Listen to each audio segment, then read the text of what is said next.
Welcome to the DIY3DTech.com channel. So here we have a frontal view of the TwoUp, basically completed.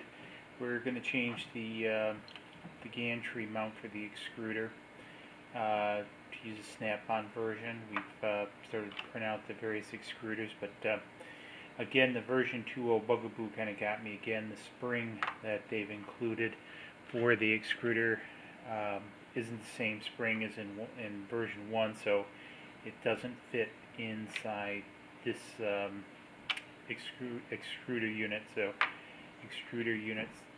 we're going to have to go to Home Depot and get another spring. So that's going to delay that a little bit, but I'll do a little bit of a video on the assembly of this. It looks like a very nice unit. Also, it's an open unit, so you can see what's going on inside, so I've been happy with that. But wanted to get this set up and see if everything works, and sure enough, as you can see, everything works with software set up, so you can make it move and do all kinds of things. So very happy about that. It's always good when things move and work. One of the things to note, kind of like a build note, I couldn't get this to work until I hooked up the thermistor from the hot end, because the hot end is not wired in yet, so it's not heating. However, the thermistor has to be plugged in for this to work. Don't ask me why, but until that's plugged in, it would not work, but it does move now. So anyways, it's coming together good.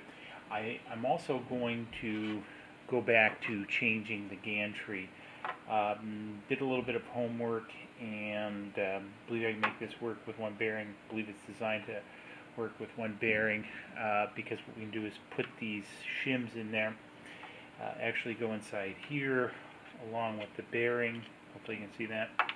And so probably do a bit of a video on that, also putting that together. So hopefully within the next day or two, we'll actually have some PLA filament coming out of this and printing some components. But again, we've printed these on the DaVinci.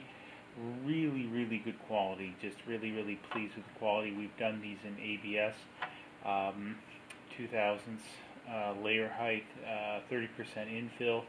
And again, the quality that's come out of these has really just been amazing. So hopefully we'll get fairly close to the same quality out of this. One of the big reasons for doing this is to, basically mess around with PLA and have some more expendable projects, if you will, and maybe larger platen projects. In other words, bigger surface areas.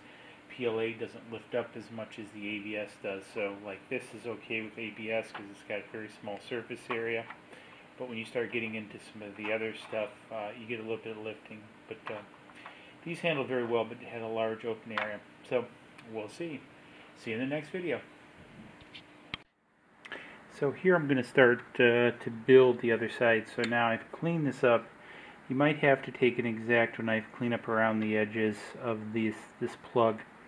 So now I've got it popped in the top. I'm going to take an Allen wrench, just kind of stick it in and use this to twist it down until it's flush with the top.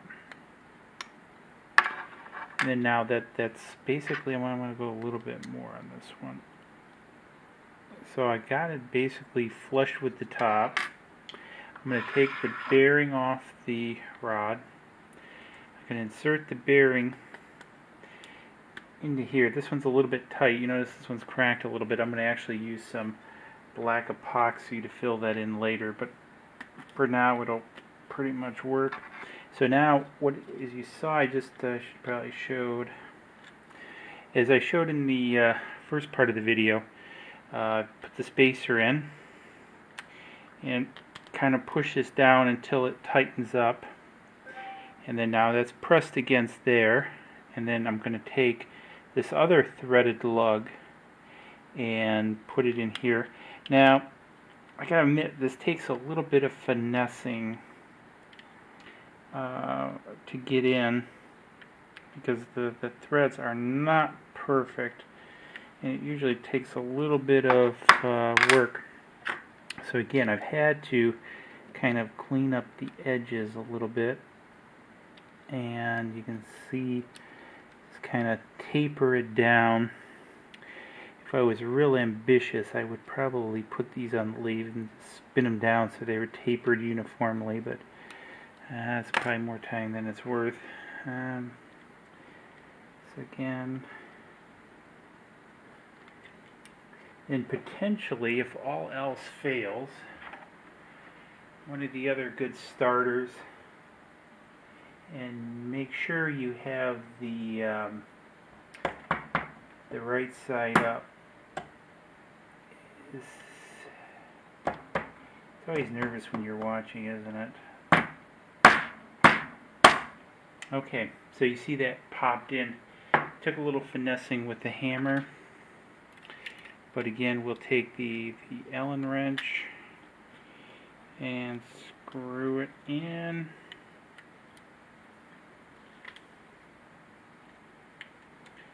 And we'll get it sort of tight against the bottom, which we did. Now notice we do have some cracking here where we do have some separation. Again, what I'm going to do is I'm just going to take some black JB Weld and fill that in, and not worry about reprinting it because that'll hold. Then obviously it now fits in. So part of what we'll have to do is now get assemble the. Remember I mentioned we got to make sure we get this pushed through.